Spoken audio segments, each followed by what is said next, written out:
꿈을 꾸는 곳이 아닌 실현시키는 이곳. 우리 대구보건대학교에서 만나요. 대구보건대학교. 여러분 안녕하십니까? 그동안 논란을 빚었던 대구 경북 신공항 화물터미널과 관련해 복수터미널 설치로 큰 가닥이 잡혔습니다. 이철우 경북도지사와 원희룡 국토부 장관이 오늘 만나 기본계획 수립 과정에서 복수 화물터미널 설치를 적극 검토하기로 했습니다. 이혁동 기자가 취재했습니다. 이철우 경북도지사와 원희룡 국토부 장관이 국토부 세종청사에서 만났습니다. 대구 경북 신공항 복수 화물터미널 설치와 관련해 의견을 나눈 뒤에 국토부 민간공항 기본계획 수립 과정에 복수터미널 설치를 적극 검토하기로 했습니다. 군위에는 여객 벨리카고 전용, 그리고 의성에는 화물 전용기 화물터미널을 조성하는 겁니다.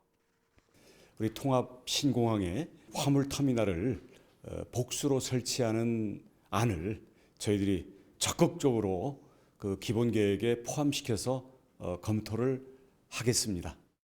국토부에서 기본계획 만들 때 화물터미널을 두 군데 만드는 것으로 적극 검토를 하겠다고 이야기를 했고, 앞으로 미래로 봐서는 화물터미널이 두 개 있어야 됩니다. 왜냐하면 인천이 무슨 문제가 생겼을 때 우리가 대체 공항으로서 충분히 활용을 할 수 있기 때문에.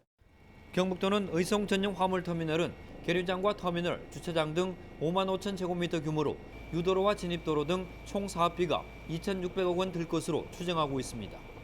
이에 따라 국토부와 국방부, 대구시, 경북도는 곧바로 실무자 회의를 열고 복수 화물터미널 설치 관련 후속 조치 논의를 이어갔습니다.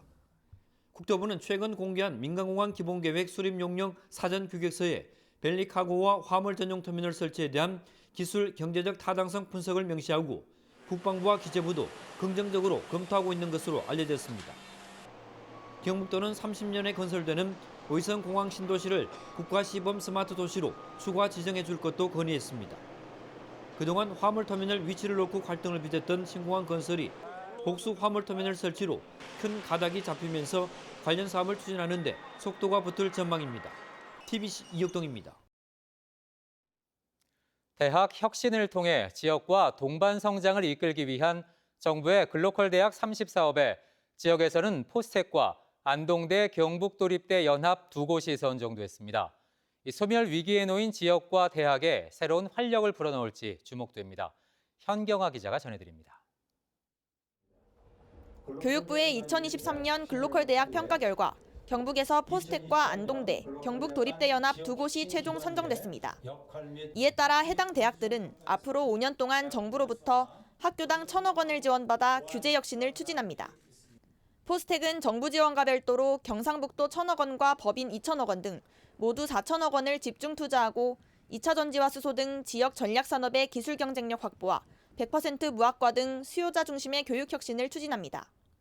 포스텍은 이번 글로컬 대학 사업을 통해 글로벌 과학기술 인재를 양성하고 지역, 산업, 대학 간 협력을 통해 지역의 회생과 번영을 실현하고자 노력하겠습니다.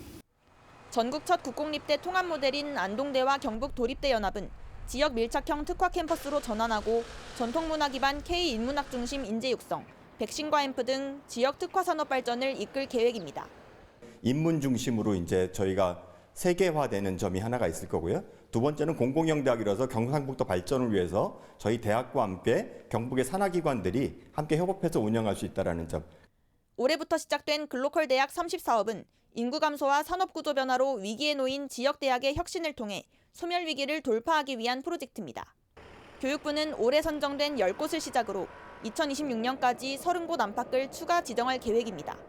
글로컬 대학은 혁신 선도 대학으로 우리나라 대학의 미래 비전을 먼저 보여주며 지역 내 모든 대학의 발전을 이끌고 지역과 대학의 동반 성장의 길을 찾아갈 것입니다. 이번에 선정된 대학들이 글로컬 프로젝트를 통해 과감한 개혁과 혁신 생태계를 조성해 지역과 동반 성장을 이끌어낼지 주목됩니다. TBC 현경아입니다. 대구시는 2024학년도 대입 수능 시험이 치러지는 16일 교통소통 종합대책을 마련해 시행합니다. 우선 시험장 주변 차량 진출입과 불법 주정차를 집중 단속하는 한편 도로 정체 해소를 위해 공공기관 출근 시간도 1시간 늦출 방침입니다.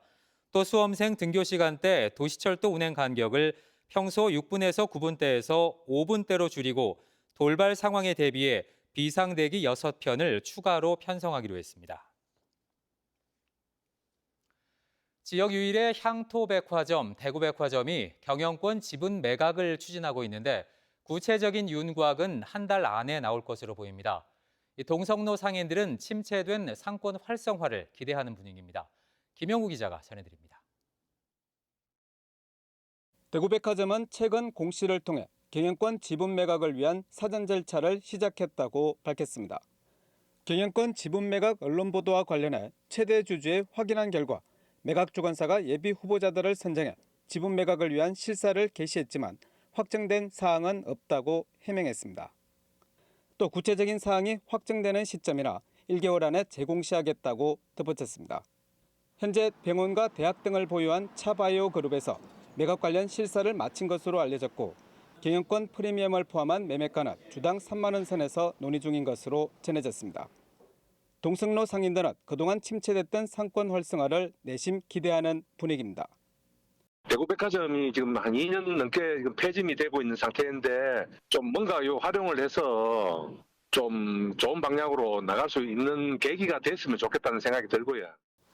반면 대구백화점이 지역 고용 창출과 유일한 향토백화점이란 상징성을 고려하면 영향력이 적지 않을 것이란 분석도 있습니다. 매각 사실이 알려진 이후 대구백화점 주가는 한때 20% 넘게 올랐다가 강보합세로 장을 마감했습니다. 80년 역사를 가진 대구백화점이 동성로 본점 매각 무산 이후 이번 경영권 지분 매각 성사 여부를 놓고 관심을 모으고 있습니다. TBC 김용우입니다. 어린 자녀를 키우는 부모들 스마트폰 시청 문제를 놓고 걱정이 많을 겁니다. 스마트폰과 태블릿 PC에서 나오는 각종 영상에 의존하는 어린이들이 급속도로 늘고 있습니다. 어릴 때부터 화려한 영상에 노출되면 뇌 발달에 나쁜 영향을 미쳐 주의력이 떨어지는데 관련 실태와 대처법을 서은진 기자가 취재했습니다. 아이들에게 스마트폰과 태블릿 PC는 그야말로 판도라의 상자입니다. 유튜브 등 각종 영상 매체를 열면 화려한 영상물이 끝없이 쏟아집니다. 아이들은 영상을 넋을 놓고 보는데 시청 시간이 길어질수록 부모 걱정도 커집니다. 아이가 볼 수 없는 영상이 나올까 봐 그것도 무섭고 시력 문제, 그다음에 어디까지 제가 허용을 해서 보여줘야 하나, 시간적인 약간 그런 걱정도 있습니다. 한국지능정보사회진흥원의 실태조사 결과 만 3살에서 9살 사이 스마트폰 과의존 위험군은 2018년 20.7%에서 지난해 26.7%로 증가했고 특히 고위험군이 2%에서 3.5%로 눈에 띄게 늘었습니다.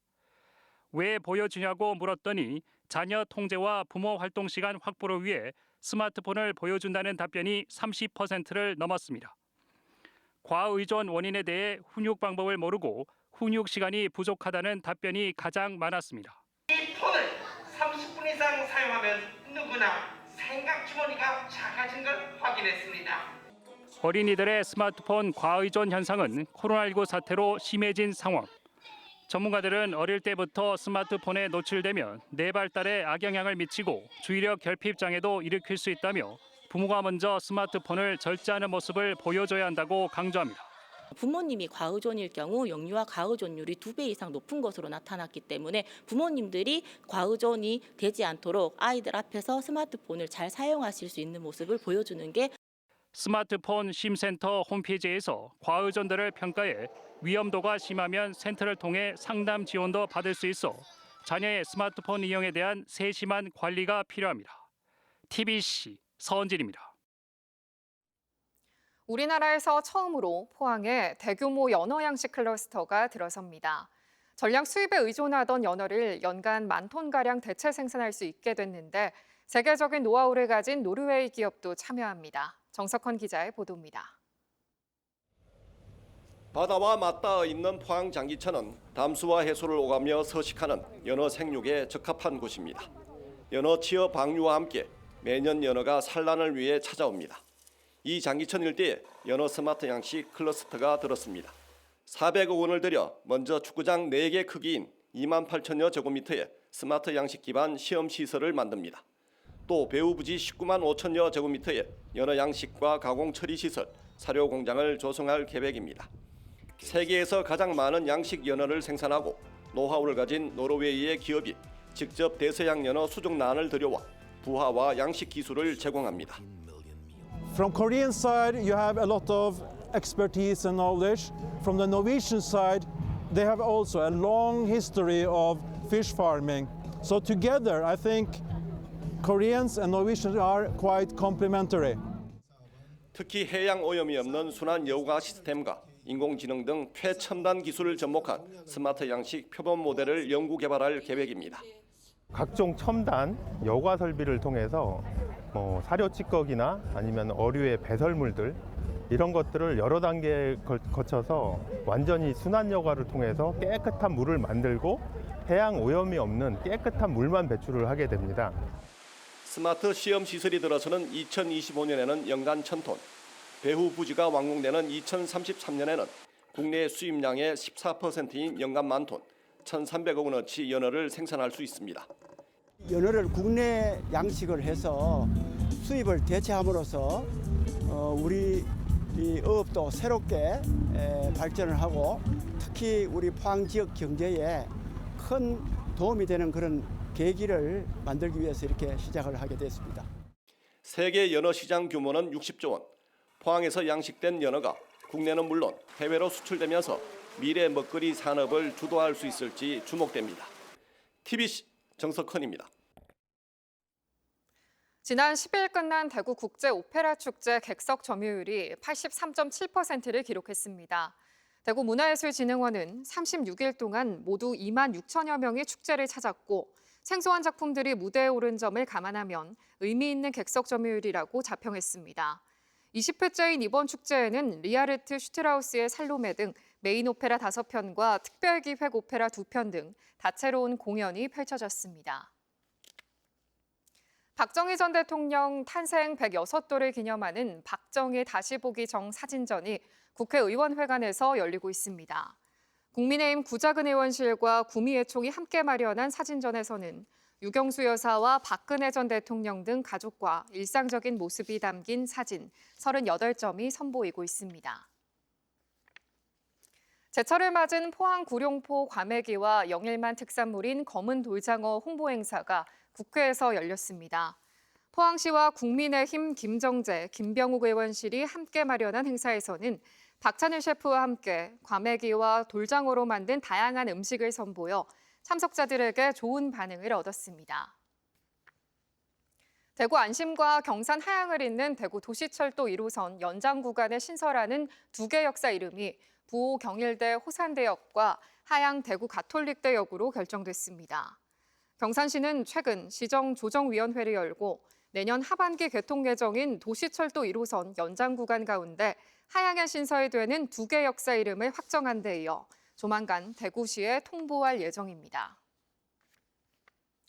실무 역량을 갖춘 소프트웨어 인재를 키우는 프랑스 에콜 42 경산이 대구대 자율열람관 교육장에 문을 열었습니다.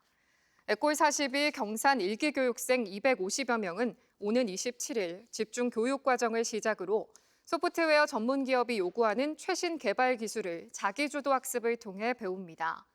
에콜 42 경산은 프랑스 소프트웨어 전문 인력 양성기관 에콜 42 프로그램을 도입해 운영되는데 전 세계에서 50곳, 그리고 국내는 서울에 이어 두 번째입니다. 줄리안 코바체프 전 대구시립교향악단 상임 지휘자가 어제 저녁 대구 북구 자택에서 쓰러진 채 발견돼 병원으로 옮겼지만 숨졌습니다. 고인은 2014년 4월부터 올 3월까지 9년 동안 음악 감독 겸 상임 지휘자로 대구시악을 이끌었습니다.